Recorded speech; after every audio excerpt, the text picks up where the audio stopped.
sa tao cái tôi thì khó thì đầu thì nó to tao thì khó hôm đầu thì to tao nói nó cái pu hổ thứ cái đều nó anh đi hổ pu hổ to bây giờ tao nó hôm nay phải to tao đi bây giờ chỉ sai họ cũng chỉ to bị chơi gì sai tiền đâu giờ chôn nó thôi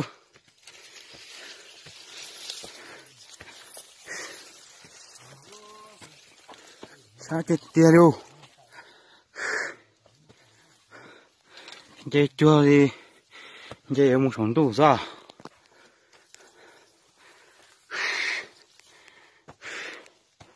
sống mà nhá phải một tàu kêu rồi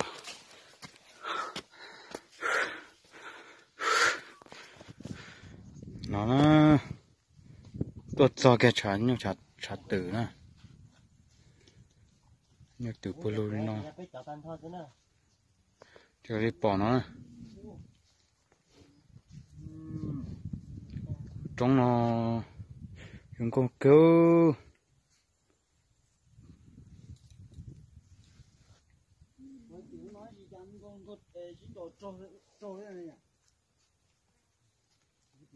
rồi chân chỉ cho nó bên bên ha nhất chân cho bên nào vậy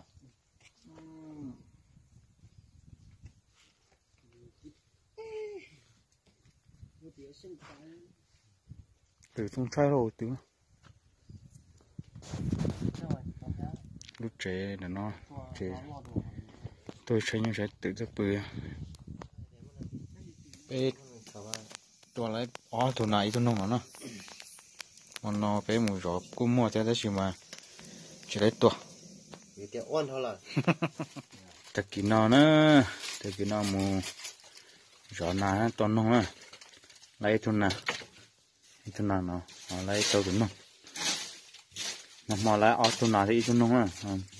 tất kỳ nó chỉ lấy tụi nào ra ở tụi nông để trâu tụi nông cho ít thấu chỉ tao ló chứ gì thấu ló hết thấu lá chứ đâu cứ cái tay ơi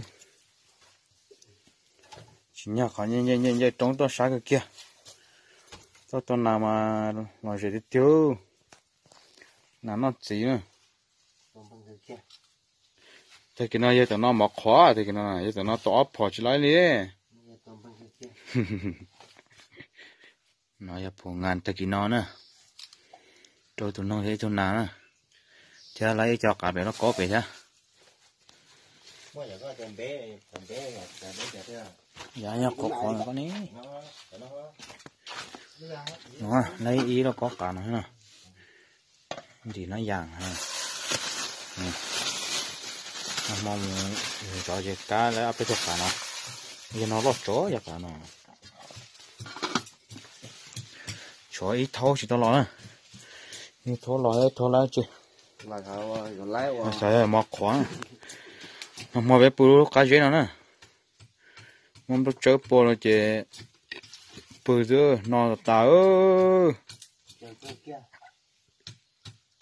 thành có bự mà tí xíu nó rồi bự chỉ ta mà chị sừng đá chơi đá xíu nó nhưng nó ấy bự ta cái tụi nó đã tao cho con mỏ nó nè